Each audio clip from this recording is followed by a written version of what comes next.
Now, I'm a Gen Z. I grew up around a bunch of older Gen Zs and millennials.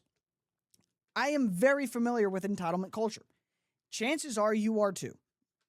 Almost everyone is. It is everywhere.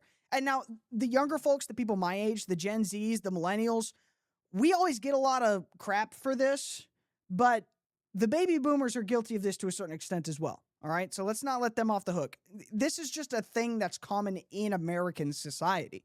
It has been for some time. It manifests itself in a lot of different ways. But one of the ways it recently manifested itself was with the show, or the movie, I should say, Obsession.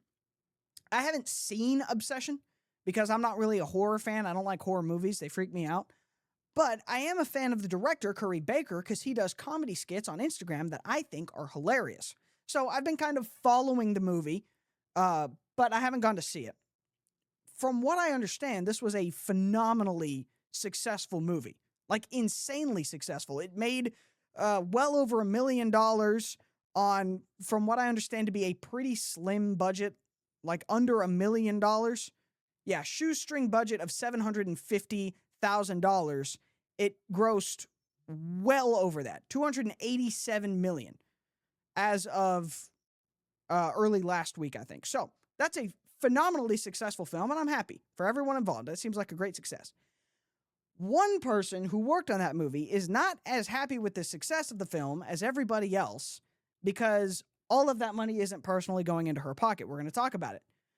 Curry Barker breaks silence on Obsession pay debate after art director revealed the $6,000 earnings. So basically, this person who was part of the crew made only $6,000 on this movie, despite the fact that it made, $287 million. Now, you might say, okay, well, that doesn't really sound fair, and, probably isn't. I don't know. But a logical person would say, okay, well, the budget was really small anyway. Just $750,000. That's a tiny budget. Most small movies now, the budget is at least $1 million. And this one was significantly less than that. And then, of course, you've got to pay your top people first, right? So that would be your stars, the people that are actually, starring in the movie, selling the tickets, because the art director just isn't, at least not when it's her first film, and this, I believe it was. So that kind of makes sense. Obsession fever shows no sign of slowing down. The horror movie had an unprecedented run at the box office, with multiple cinema goers watching it 10 plus times, ramping up its global total to $287 million at the time of writing. This became even more impressive when you find out it was made on a shoestring budget of $750,000. Most of the earnings will go to the production companies and distributors rather than the creatives who made it. And you think, oh, that's not nice. Why didn't the creatives who made it get any money? Well, because they didn't actually bear any of the cost. You think that $750,000 budget came from the art director's pocket? Let me be the first to tell you, it didn't. She did this big, long post about how, I should have gotten paid more for this. I did all this work, la-di-da-di-da, and I only got paid $6,741 after taxes. The director actually did, Curry Barker, whatever his name is, did a very good job of explaining why she got paid what seems to be a little amount, but actually I think for her is probably a lot of money. This movie was made for so little money that it's typical that the only people who directly benefit from its financial successes are the people who took on some sort of risk. This makes perfectly good sense if you're not, a commie imbecile. But so many people in the United States, at least this younger creative quote-unquote generation, are. They think, I worked, this movie made super duper huge amounts of money, I should get paid super duper huge amounts of money for the work I did. Yeah, but the work you did wasn't really equal to the, multi-million dollar return on the film. We're going to dig into this in a little bit more detail. All right, we're talking about Obsession and the art director. I want to read to you the entire post that she put up on Instagram, complaining about how much she got paid working on Obsession. And again, I haven't seen Obsession. I'm not super familiar with the ins and outs and the technicalities of the film industry. So I don't really, in truth, if I'm being honest, know what an art director actually does or is.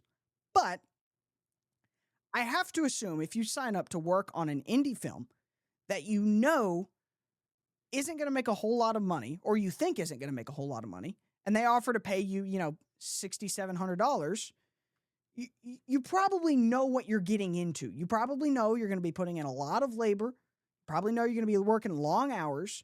And if I had to guess, you're probably doing this more because, you like the project or the idea of the project more than for the actual money. Something along the lines of a passion project would be my guess. Apparently that's not the case, because this is the big complaining post she put up on Instagram. I've debated this for a long time. I've been holding a lot of weight over the past 2 years since the production of Obsession, so I'm just going to say it as it is. Obsession was made for $750,000 and is projected to make $250 million. How much I made, $300 a day as art director. This came out to $6,741.36 after taxes, no mileage. I did know the rate beforehand and agreed to it. But at that point, I was living paycheck to paycheck. This is the reality of most filmmakers, especially those who work below the line. We become a line in the budget sheet to keep it as low as possible. Okay, so she just admitted to everything I just predicted. She wasn't making a whole lot of money, and she signed on to do this project, and she wasn't expecting it to make a whole lot of money. And then it made a bunch of money, and you made $6,000, which it seems like was a lot for you at the time.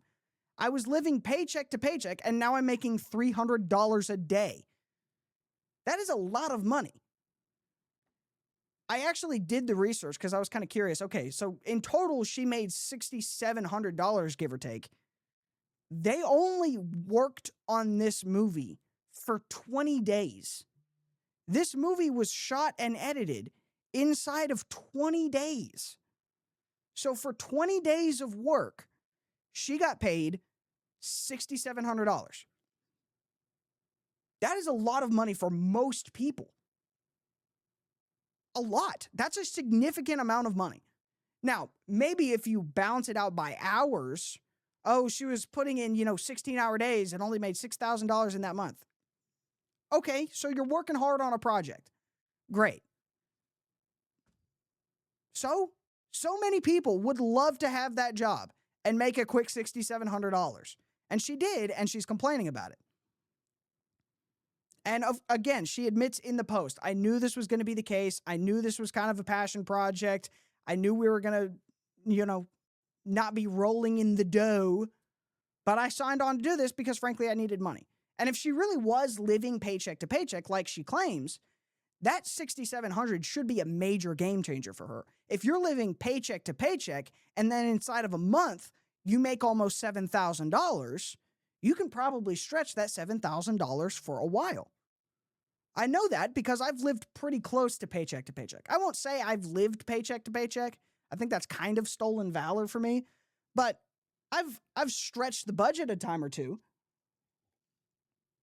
And I did it. And $7,000 would have made a huge difference to me. A huge difference. I'm not the brightest. But she was complaining about it. And this, I think, kind of gets back to the entitlement culture that I was talking about. She thinks because I worked on this and it made a bunch of money, I deserve that money. Now, she would not say at the same time if this movie failed and was a massive financial loss for the studio and the production company or the distributors or whatever, however modern film industry works, however Hollywood works, she would not then offer her paycheck back up to those executives. She just wouldn't. If I'm somehow wrong and she's the one person in the whole world that would give their paycheck back after a project goes bottoms up, fine, hats off to her. I highly doubt that's the case.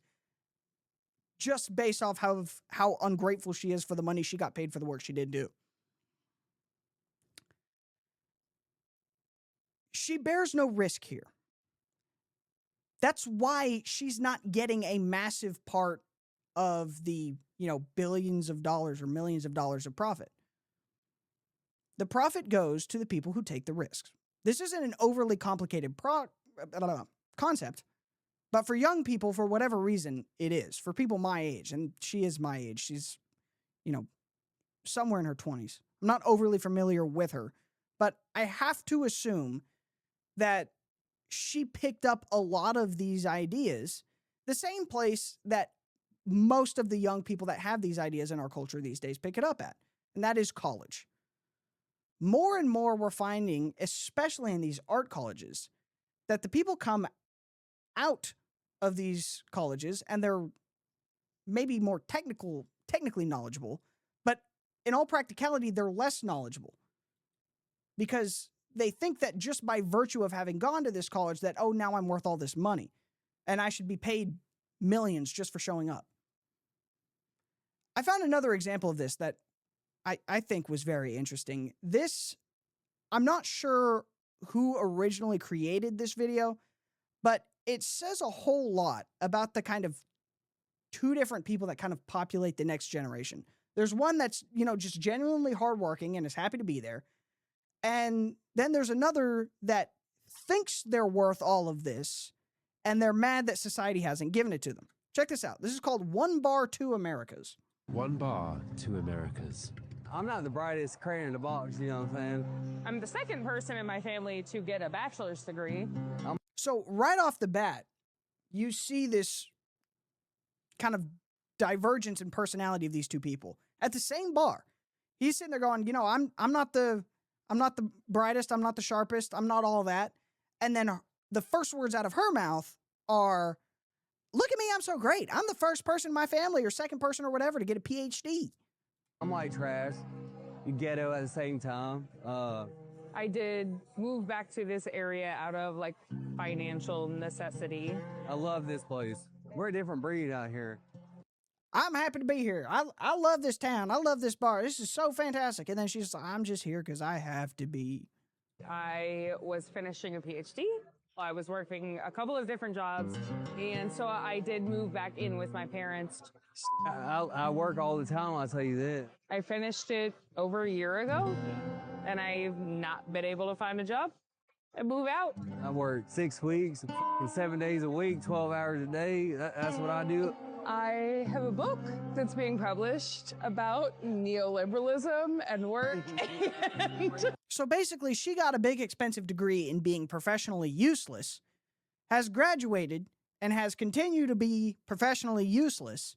She wrote a book about neoliberalism, guys. How about that? That's real helpful and useful. That's going to make her a whole bunch of money, I'm sure. And she's just so down and out about, oh, my situation is just terrible. Stuck in this hillbilly town in this hillbilly bar. Meanwhile, Billy Bob Joe over there is going, hey, yeah, I'm putting in the hours. I'm working so much, and I'm just so happy to be doing it. Because this is what we do here. We're a different breed of folks. We just work hard and we have a good time. Which one of those people do you think is going to be just more employable in general? Probably not her. Even if you put her, in just a regular old bar job where she's not going to be using her PhD, give her a barista job, all she's going to do is complain. Have that man make coffee for a living. He's going to be happy. I guarantee it. I guarantee it. All right, we'll be right back.